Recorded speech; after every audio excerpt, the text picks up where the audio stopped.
안녕하세요. 코고데스크 제이 기자입니다. 오늘이 바로 코고데스크의 첫 방송인데요. 앞으로 코고데스크는 전반적인 코인 시황과 NFT 흐름을 전달하는 첫 번째 크립토 브리핑 코너와 핫 이슈를 상세하게 살펴보는 핫토픽 제대로 알고 가기 코너로 여러분들께 진짜 유익한 뉴스를 전달하려고 합니다.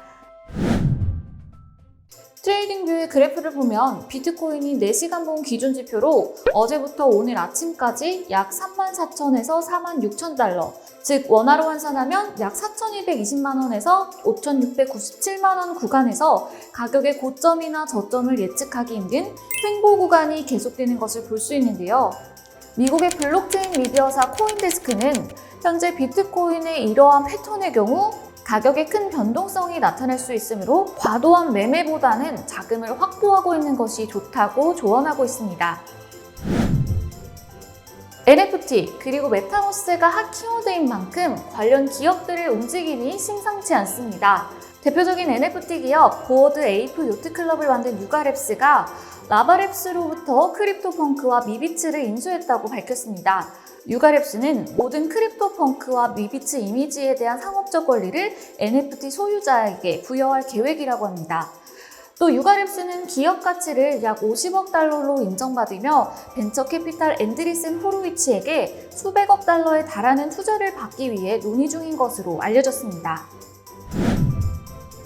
국내에서도 이러한 움직임이 계속되고 있는데요. 가상자산 거래소 빗썸이 메타버스 자회사 빗썸 메타를 설립했습니다. 빗썸 메타는 소셜형 메타버스 플랫폼을 연내 개발해 출시하고 그 안에서 다양한 창작자의 디지털 콘텐츠를 활용할 수 있게 할 계획이라고 밝혔습니다. 오늘 코고데스크 핫토픽 제대로 알고 가기 코너에서는 윤석열 대통령 당선인의 공약, 그중에서도 가상자산 정책에 대해 알아보고자 합니다. 결론부터 말씀드리자면 윤 당선인의 공약은 코인 투자자분들에게는 매우 큰 호재입니다. 물론 공약이 잘 실현됐을 때를 가정한 것인데요. 윤 당선인은 크게 4가지 공약을 내세웠습니다. 코인 투자 수익 5천만 원까지 비과세, 디지털 자산 기본법 제정 및 디지털 산업진흥청 설립, 국내 코인 발행 허용, 그리고 NFT 활성화를 통한 신개념 디지털 자산 시장 육성입니다.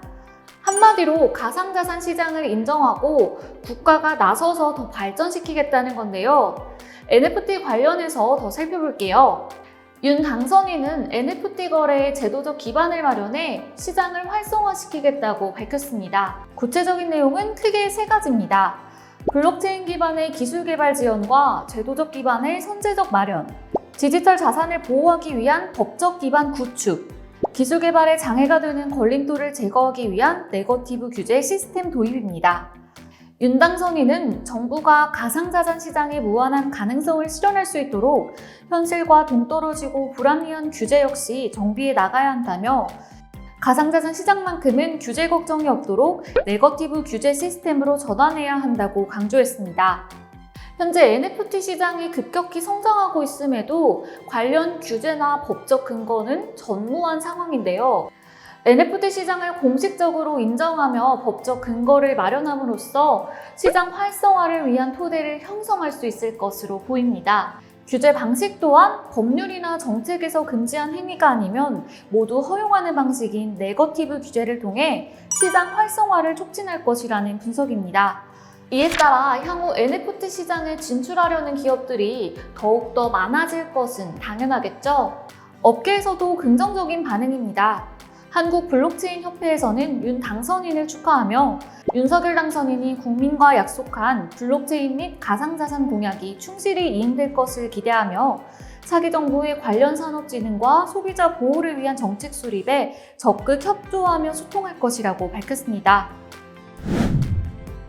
사실 네거티브 규제 자체는 자유로운 NFT 시장 활성화에 매우 큰 기여를 할 것으로 예측되므로 매우 큰 호재로 보이나 이와 동시에 어뷰징이나 스캠 사례 등의 문제는 어떻게 방지하고 해결할 수 있을지 좀 지켜봐야 할 것 같습니다.